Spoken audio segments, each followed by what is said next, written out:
well over 2 millennia before biology made any effective advance on this notion, with Darwin's theory of evolution.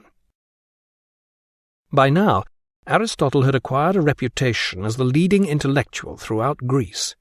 Philip of Macedon had recently overrun Greece, for the first time uniting its bickering city-states into one sovereign country, and he invited Aristotle to become tutor to his unruly young son Alexander. As Aristotle's father had been personal physician and friend to Philip's father, Aristotle was considered one of the family, and he felt obliged to accept this regal offer. Reluctantly, he set out for the Macedonian capital of Pella. Nowadays, Pella is little more than a field of stones, with some pebble mosaics and half a dozen columns beside the busy main road from Thessaloniki to the western Greek border. It is a surprisingly unimpressive spot, considering that this was the first capital of ancient Greece, and later, after Alexander the Great launched his campaign to conquer the world, it could even have claimed to be the first and last capital of the known world. Here in 343 BC, one of the finest minds the world has ever known set about trying to educate one of the greatest megalomaniacs the world has ever known. Aristotle was 42 years old. Alexander was 13. But not surprisingly, it was Alexander who won hands down.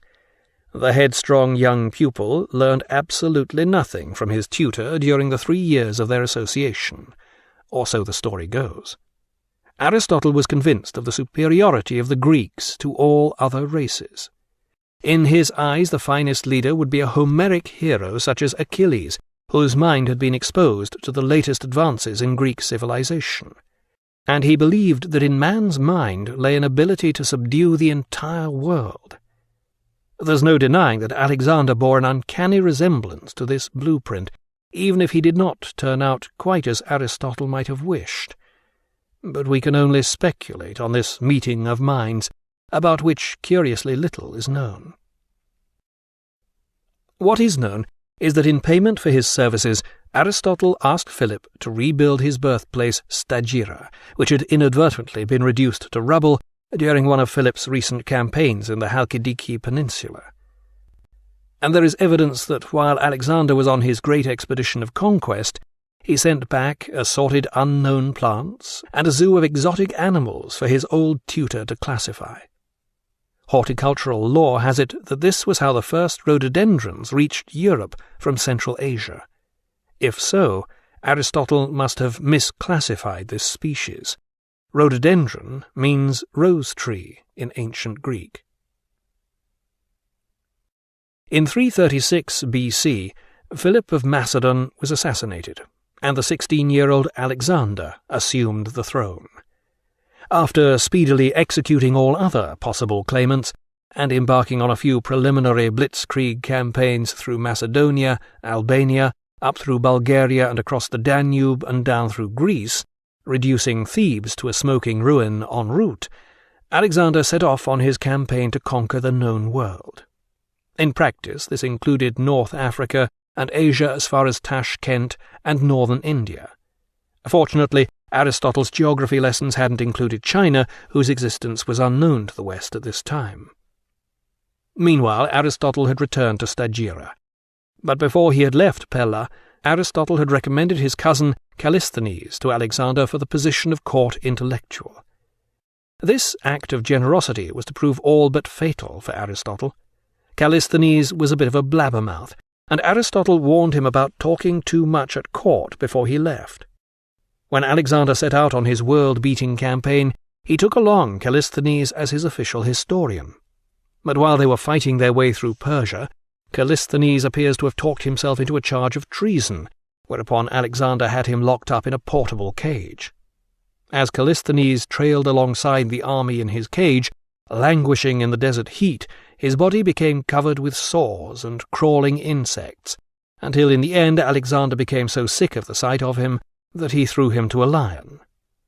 But like all successful megalomaniacs, Alexander had his paranoid streak. He blamed Aristotle for Callisthenes' treachery. Alexander is said to have been on the point of signing orders for Aristotle's death, but in the end he set off to conquer India instead. After spending 5 years in Stagira, Aristotle returned to Athens. Then in 335 BC, Speusippus died, and the position of head of the academy once again fell vacant. This time it was given to Aristotle's old friend Xenocrates, who was considered a suitably austere and dignified character, despite having once been awarded a gold crown, for his prowess in drinking at the Feast of Pitchers. Xenocrates was to die in office 20 years later by tripping in the night and falling into a cistern. Aristotle was so miffed at being passed over once again that he decided to found a rival school of his own. This he established in a large gymnasium beyond the city walls beneath Mount Lycabettos. The gymnasium was attached to the nearby temple of Apollo Lyceus, Apollo in the form of a wolf. Thus Aristotle's school became known as the Lyceum. The name lives on to this day, most appropriately in the French word lycée, though precisely why Aristotle's great school should also be commemorated in the names of ballrooms and theatres is not so clear. Aristotle's original Lyceum certainly taught a wide range of subjects, but ballroom dancing and acting were not to achieve full-fledged academic status until the 20th century in the American Midwest. The Lyceum was much more like a modern university than the academy. A new leader was elected to the student council every 10 days, separate faculties competed for students, and occasional attempts were even made to institute a schedule of classes. The Lyceum undertook research in the different sciences, passing on its findings to the students. The Academy was more interested in giving its students sufficient grounding in politics and law so that they could become future rulers of the city. The Lyceum was the MIT, or even the Institute of Advanced Studies, of its day, whereas the Academy more resembled 19th-century Oxford or the Sorbonne. The differences between the Lyceum and the Academy aptly illustrates the differences between the philosophies of Aristotle and Plato. Where Plato wrote the Republic, Aristotle preferred to collect copies of the constitutions of all the Greek city-states and select the best points from each. The Lyceum was the school that city-states turned to when they wished to have a new constitution written. No one tried to set up the Republic. Unfortunately, Aristotle's exhaustive study of politics had already been rendered practically redundant by none other than his worst pupil, Alexander. The face of the world was changing forever. Alexander's new empire was bringing about the end of the city-state, much as today continental confederations may well bring about the effective end of the independent nation-state. Neither Aristotle nor any of the galaxy of intellectuals gathered in the schools of Athens appear to have noticed this great historical change, an omission on a par with 19th-century intellectuals from Marx to Nietzsche failing to foresee the supremacy of the United States. Aristotle gave his lectures at the Lyceum while walking with his pupils, and hence his school of followers became known as the Peripatetics, those who walk up and down. Some, however, claim they received this name because their master gave his lectures in the sheltered arcade of the gymnasium, known as the Peripatos.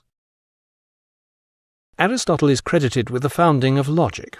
It was over 2,000 years before a logician of similar calibre was to appear. He was a metaphysician almost on a par with Plato, and he surpassed his master in both ethics and epistemology. Despite this, Plato has the edge on him as an originator. Aristotle may have come up with the answers, but Plato was the one to see the basic questions which we should be asking in the first place. Aristotle's most significant achievement was in the field of logic. To all intents, he invented this subject. Aristotle came to see logic as the foundation on which all learning is based. Plato had understood that knowledge could be discovered by dialectic, conversational argument by means of question and answer, but it was Aristotle who formalized and advanced this method with his discovery of the syllogism. According to Aristotle, the syllogism showed that when certain things are stated, it can be shown that something other than what is stated necessarily follows. For example, if we make the following two statements, all humans are mortal, all Greeks are human, it can be inferred that all Greeks are mortal. This is logically necessary and undeniable. Aristotle distinguished between different types of syllogism involving negatives or limited cases, but they all had the same basic structure.